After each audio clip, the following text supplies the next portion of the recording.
Bonjour à toutes et à tous les amis, bienvenue pour une nouvelle vidéo. Aujourd'hui on se retrouve à l'abri de ce rocher qui nous cache du vent, dans un endroit où les conditions météo sont assez particulières. On est aujourd'hui dans l'archipel des îles Lofoten.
Ok, reprenons depuis le début.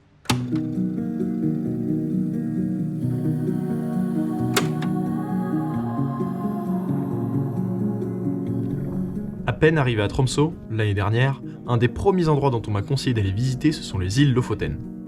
C'est un grand archipel qui est situé au niveau du cercle polaire, un peu plus au sud de là où je vis actuellement.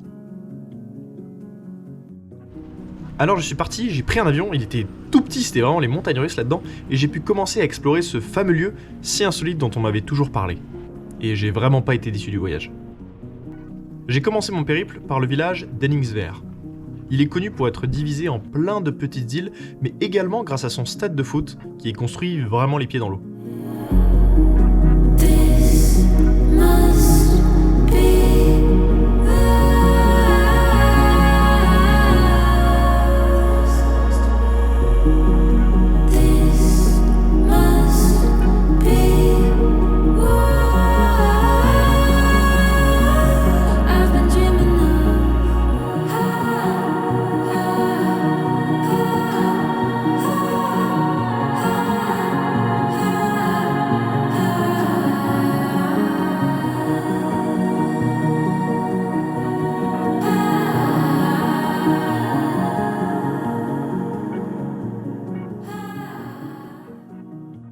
Le soir, je me suis demandé où est-ce que je pourrais voir le coucher de soleil.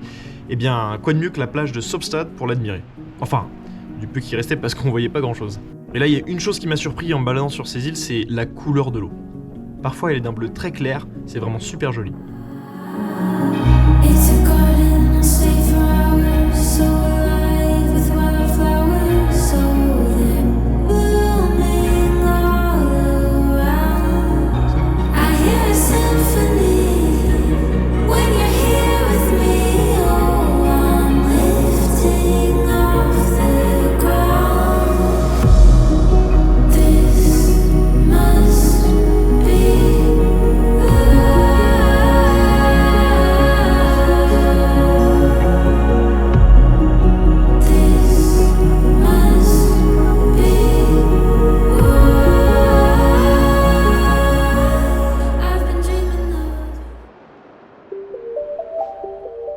Bon, le lendemain, changement d'ambiance, il faisait vraiment pas beau, voire même très moche. Mais bon, je me suis remonté le moral en croisant ce F-150 qui rappelle qu'on est dans une région où, en cette période de l'année, c'est censé être enneigé de partout. Bref, au fil du temps, je me suis retrouvé dans le village de Nusfjord. La particularité ici, c'est qu'il y a une partie du village qui est payante. Voilà, je comprends pas trop, surtout qu'il suffit de monter vers le petit parking pour avoir une vue sur le village. Malgré la pluie, j'ai quand même décidé de sortir le drone pour avoir une vue un peu plus large sur le village. Je trouve que l'ambiance à cette saison, ça fait très sombre et très hostile. En plus, il y avait peu de touristes, il y a quasiment pas d'habitants en fait dans les villages, donc ça amplifie un peu ce côté quasiment morbide. Pour me réconforter, je me suis dit qu'aller chercher un grand espace, ça ne me ferait pas de mal, donc je suis allé sur 2 plages. La première, c'est celle d'Utaclef. Ah, on voit un petit peu la forme des montagnes là ici. Tout là, il n'y a que des photographes. On en croise vraiment souvent sur l'archipel. Et regardez comment la mer est bleue de ouf. C'est impressionnant.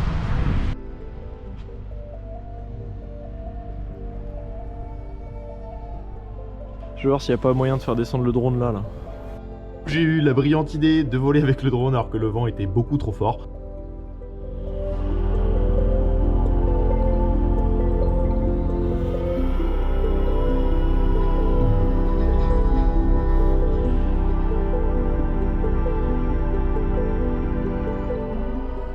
Mais bon, il faut voir le bon côté des choses, c'est ce vent qui a agité la mer de sorte à ce que les surfeurs puissent sortir leurs planches sur la deuxième plage qui est celle de Auckland.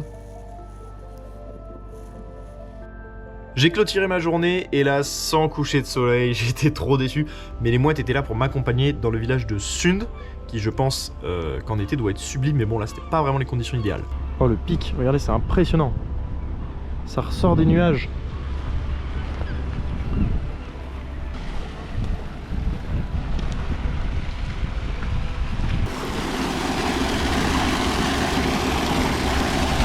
Ça, je pense qu'ils n'ont pas trop de problème d'eau ici. Hein. Je comprends pas le point là. Nous voilà le lendemain. Alors j'ai espéré toute la nuit que le temps se calme. Et ben il y avait plus de pluie, il y avait plus de neige, mais alors par contre le vent c'était encore pire. Quand j'ai mis les pieds dehors, je me suis dit mais attends, laisse tomber, pour le drone c'est mort. En plus j'allais à la pointe de l'archipel, là on retrouve la fameuse trinité des villages de Amoy, Reineux et O, qui sont vraiment dans la même zone.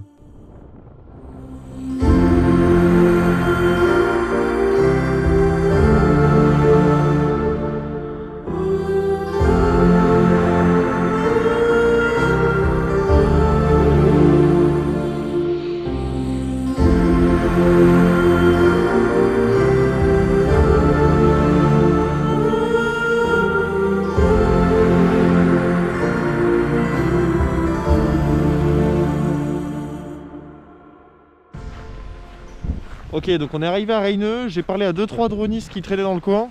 Ils m'ont dit qu'il y avait beaucoup de vent quand on arrive sur la mer. Donc ce que je vais essayer de faire, c'est d'aller me cacher entre ces montagnes là. Parce que vous voyez, le vent en fait il arrive de ce côté là, parce que la mer est de ce côté là. Et en fait le vent arrive là et j'espère que ça va être bloqué par la montagne qui est là. Donc je vais essayer de le faire décoller par là. Et en plus comme ça je serai tout seul à voler, donc j'aurai pas de problème. Dans l'objectif d'avoir une vue sur le village qui est ici. Ok, j'ai trouvé un spot, bon c'est pas le meilleur. Je vais faire décoller le Havata en premier parce que c'est le plus robuste et on va voir s'il tient bien au vent, et s'il tient bien au vent j'enverrai le plus petit. Bon vous voyez c'est pas non plus le spot idéal, hein. Il y a des fils électriques et tout.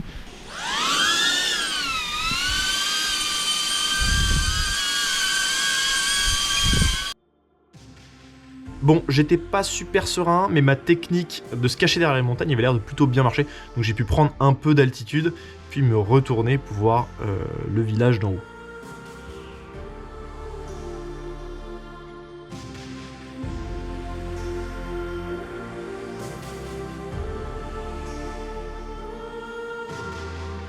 Je l'ai vite fait atterrir parce que j'avais l'impression que le vent avait tourné le temps de la montée. Ce qui m'a de suite impressionné en arrivant dans ces villages, c'est déjà les montagnes absolument gigantesques qui juxtaposent la mer et les villages. C'est vraiment grandiose et impressionnant à voir. Le deuxième point, c'est le sentiment d'être dans un décor. Parce qu'à la base, les petits villages des Lofoten, ce sont des villages de pêcheurs.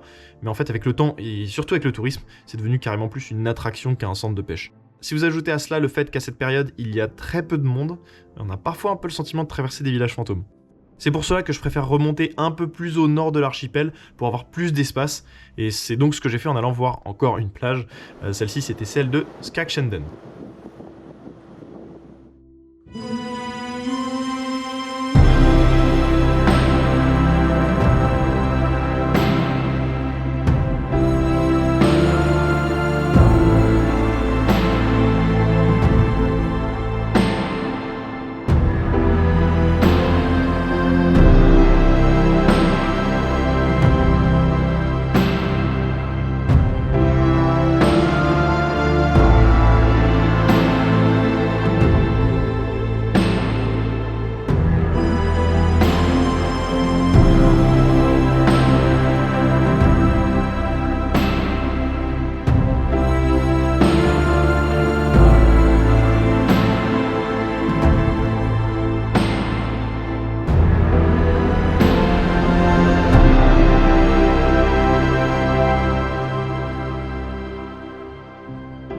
enfin, pour le dernier soir, j'ai eu le droit à un coucher de soleil. Franchement, j'étais refait.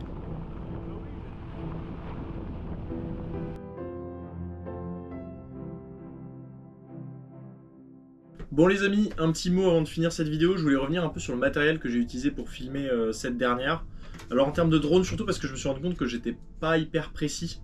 Donc quand je parlais du gros drone du FPV, en réalité c'est plus petit en taille, c'est le DJI Avata. Donc ça c'est vraiment un FPV, c'est un drone qui se dirige grâce à un masque que vous avez ici. Donc vous voyez, ça se met sur les yeux et en fait vous voyez directement ce que le drone voit. Donc ça c'est le premier drone que j'utilise, c'est celui qui est le plus robuste, qui résiste le plus au vent.